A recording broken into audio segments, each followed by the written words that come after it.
Hello, welcome to Do It Yourself channel. Today I will show you where to find the option to mute our phone with a gesture in Samsung Galaxy S22. Where to look for this option and how does it work exactly. So we are going to settings, then we are looking for advanced features here and motions and gestures menu right here. And here we have mute with gestures. To turn it on, we simply tap it once and now it's on. So what does it do?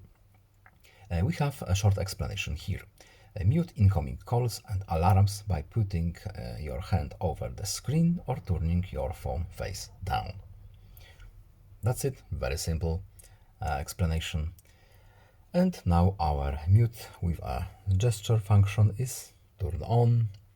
That's it. I hope this video is helpful to you. Excuse me. Please leave a like and subscribe. Have a good day and see you in the next video. Goodbye.